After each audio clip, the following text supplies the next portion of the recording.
Moi!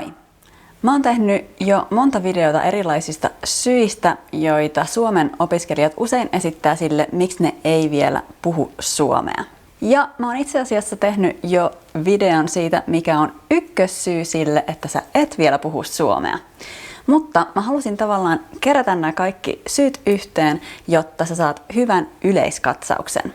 Ja mä linkkaan kaikki nämä mun mainitsemat videot tämän videon alle, jotta sä voit helposti oppia lisää niistä syistä, joihin sä oot ehkä itse uskonut. Eli ensimmäinen asia, joka ei ole syy sille, että sä et vielä puhu suomea, on se, että suomi olisi liian vaikea kieli. Suomella on huono maine, koska se on niin erilainen kuin muut valtakielet. Ja tietenkin tämä erilaisuus tekee siitä vähän vaikeamman oppia, ellet sä puhu eestiä.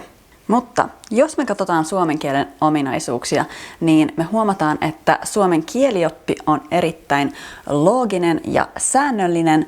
Me käytetään latinalaisia aakkosia, jotka suurin osa ihmisistä osaa. Meillä ei ole harvinaisia äänteitä ja me lausutaan täsmälleen niin kuin me kirjoitetaan. Eli sit kun sä avaat mielestä tälle erilaiselle rakenteelle ja sanastolle, niin se ei ehkä olekaan niin vaikea kieli kuin sä luulit.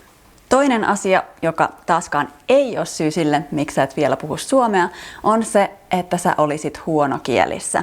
Mä etin aikoinaan tieteellistä tutkimusta tästä aiheesta ja mä puhuin mun lastenpsykologi-äidin kanssa. Ja mä sain selville, että jos sä oot oppinut sun oman äidinkielen yhtä hyvin kuin muut lapset, niin todennäköisesti ja suurimmassa osassa tapauksista sulla ei ole kielellisiä vaikeuksia, jotka estäis sua oppimasta vierasta kieltä samalla tavalla kuin muut ihmiset. Sä saatat luulla, että sä oot huonokielissä, koska sun kielten arvosanat koulussa oli aina surkeat, mutta todennäköisemmin tämä johtuu siitä, että kouluissa käytetty oppimistapa ei toiminut sulle tai sua ei vaan kiinnostanut opetella kielioppisääntöjä. Kolmas asia, jota mä myös kuulen hyvin usein, mutta joka ei ole syy sille, että sä et vielä puhu suomea, on se, että sun täytyisi vaan ymmärtää ja opetella ulkoa suomen kielioppi ja sit sä pystyt puhua suomea. Tieteellisen tutkimuksen mukaan kieliopin ymmärtäminen muuntuu erittäin huonosti kielen ymmärtämiseksi tai puhumiseksi.